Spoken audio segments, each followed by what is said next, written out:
welcome back to A Safe Place. If you're new here, my name is Mariah, and I'm so glad that you're here and joining us. We are currently in the book of Daniel, and today we will be reading chapter 6. It is February in real time if you're following along, and my day felt very long today. So what is going on in chapter 6? Daniel remains faithful to God when jealous men hatch a scheme to get rid of him. And King Darius rejoices that Daniel's God delivered him from death in the lion's den. Okay, so classic story of Daniel and the lion's den. I am reading from the ESV translation if yours looks or sounds a little different than mine. Let's get started. It pleased Darius to set over the kingdom 120 satraps to be throughout the whole kingdom, and over them 3 high officials, of whom Daniel was one, to whom these satraps should give account, so that the king might suffer no loss. Then this Daniel became distinguished above all the other high officials and satraps, because an excellent spirit was in him, and the king planned to set him over the whole kingdom. Then the high officials and the satraps sought to find a ground for complaint against Daniel with regard to the kingdom, but they could find no ground for complaint or any fault, because he was faithful, and no error or fault was found in him. Then these men said, "We shall not find any ground for complaint against this Daniel unless we find it in connection with the law of his God." Then these high officials and satraps came by agreement to the king and said to him, "O King Darius, live forever. All the high officials of the kingdom, the prefects and the satraps, the counselors and the governors are agreed that the king should establish an ordinance and enforce an injunction that whoever makes petition to any god or man for 30 days, except to you, O king, shall be cast into the den of lions. Now, O king, establish the injunction and sign the document so that it cannot be changed, according to the law of the Medes and the Persians, which cannot be revoked." Therefore King Darius signed the document and injunction. When Daniel knew that the document had been signed, he went to his house, where he had windows in his upper chamber, open toward Jerusalem. He got down on his knees 3 times a day and prayed and gave thanks before his God, as he had done previously. Then these men came by agreement and found Daniel making petition and plea before his God. Then they came near and said before the king concerning the injunction, "O king, did you not sign an injunction that anyone who makes petition to any god or man within 30 days, except to you, O king, shall be cast into the den of lions?" The king answered and said, "The thing stands fast, according to the laws of the Medes and Persians, which cannot be revoked." Then they answered and said before the king, "Daniel, who is one of the exiles from Judah, pays no attention to you, O king, or the injunction you have signed, but makes his petition 3 times a day." Then the king, when he heard these words, was much distressed, and set his mind to deliver Daniel. And he labored till the sun, and went down to rescue him. Then these men came by agreement to the king, and said to the king, "Know, O king, that it is a law of the Medes and Persians that no injunction or ordinance that the king establishes can be changed." Then the king commanded, and Daniel was brought and cast into the den of lions. The king declared to Daniel, "May your God, whom you serve continually, deliver you." And a stone was brought and laid on the mouth of the den, and the king sealed it with his own signet and with the signet of his lords, that nothing might be changed concerning Daniel. Then the king went to his palace and spent the night fasting. No diversions were brought to him, and sleep fled from him. Then at break of day the king arose and went in haste to the den of lions. As he came near to the den where Daniel was, he cried out in a tone of anguish. The king declared to Daniel, "O Daniel, servant of the living God, has your God, whom you serve continually, been able to deliver you from the lions?" Then Daniel said to the king, "O king, live forever. My God sent his angel and shut the lions' mouths, and they have not harmed me, because I was found blameless before him, and also before you, O king. I have done no harm." Then the king was exceedingly glad, and commanded that Daniel be taken up out of the den. So Daniel was taken up out of the den, and no kind of harm was found on him, because he had trusted in his God. And the king commanded, and those men who had maliciously accused Daniel were brought and cast into the den of lions, they, their children, and their wives. And before they reached the bottom of the den, the lions overpowered them and broke all their bones in pieces. Then King Darius wrote to all the peoples, nations, and languages that dwell in the earth, "Peace be multiplied to you. I make a decree that in all my royal dominion people are to tremble and fear before the God of Daniel. For he is the living God, enduring forever. His kingdom shall never be destroyed, and his dominion shall be to the end. He delivers and rescues. He works signs and wonders in heaven and on earth.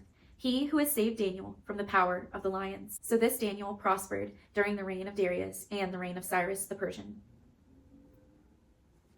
God is so good. He's so good. Spiritual faithfulness and vocational success did not guarantee an easy life for Daniel. The enemies of God and his people were persistent, cunning, and clever. Envious men watched Daniel's life to find a way to trap him and dishonor his God. Daniel took great courage and commitment to take a stand. His faithfulness to the Lord had consequences. God could have rescued Daniel from going into the lion's den or delivered him to heaven through physical death. Instead, God shut the mouths of the hungry lions. Either way, he is the living, eternal God who is completely trustworthy. In a world that rejects Christ, there are consequences for those who openly follow him. Being a Christian certainly doesn't guarantee a life of ease. Quite the opposite. It's like John 15:18 says, "If the world hates you, know that it has hated me before it hated you." What belief or conviction are you standing for despite the consequences? Do you bow your head in public and ask God to bless your food? Is your language different from others? When suffering because of a godly choice, you can trust the Lord for deliverance, although it may come in an unexpected way and at a different time than you had wished. Will you trust the Lord to work in your circumstances the way that he thinks is best for his glory? You may experience opposition or persecution for faithfully following Jesus, but he promises to always be with you. That makes me think of Matthew 5:12.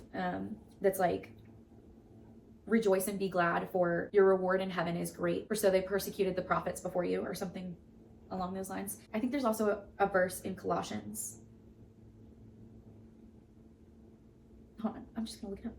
Yes, Colossians 3:23 through 24. Whatever you do, work heartily, as for the Lord and not for men, knowing that from the Lord you will receive the inheritance as your reward. You are serving the Lord Christ. I've been thinking about this a lot lately, actually. In a world that rejects Christ, like there are consequences for those who openly follow him. And I don't love that says consequences. I think I understand why it says consequences, but for me, it's like consequences sounds like punishment. And I recognize that that's probably an in here thing, because consequences are just the result of things, right? So it is a result of following Christ that we are going to face obstacles. We are going to face trials. We are going to face things that to the outside world looks like punishment, can look like punishment, can look like, if you believe in that God, why isn't he saving you? If you believe in that God, why isn't he healing you? If you believe that God does all of these miracles, can do all of these things, why are you still living the life that you're living? Why are you still at that job that you say you don't want to be at? Why are you still single? But I think that's exactly where we have to remind ourselves that we have to humble ourselves. We have to take up our cross. We have to die daily for something. And the thing that we're dying for is moments like this.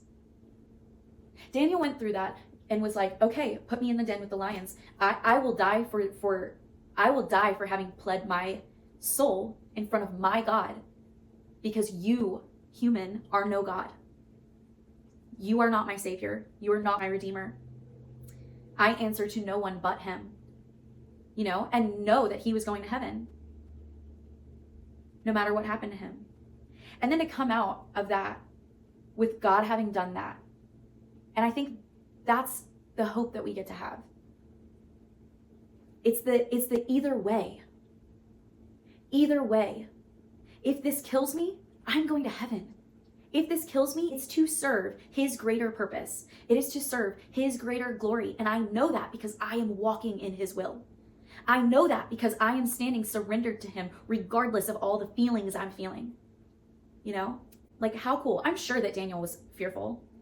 I'm sure that he was a little worried in that moment, but he didn't let that stop him from letting God do what God was going to do, because he was submitted under God, which meant he was submitted under authority. I think we forget that sometimes, and especially with the political climate in the world right now, we forget that all those in power are in power because God put them there. We are to be submitted to governance, to authority. We are to be submitted. Who knew Daniel was going to be all about submission? I hope that you have the absolute most blessed Thursday, and I will see you back here tomorrow for chapter 7. Bye.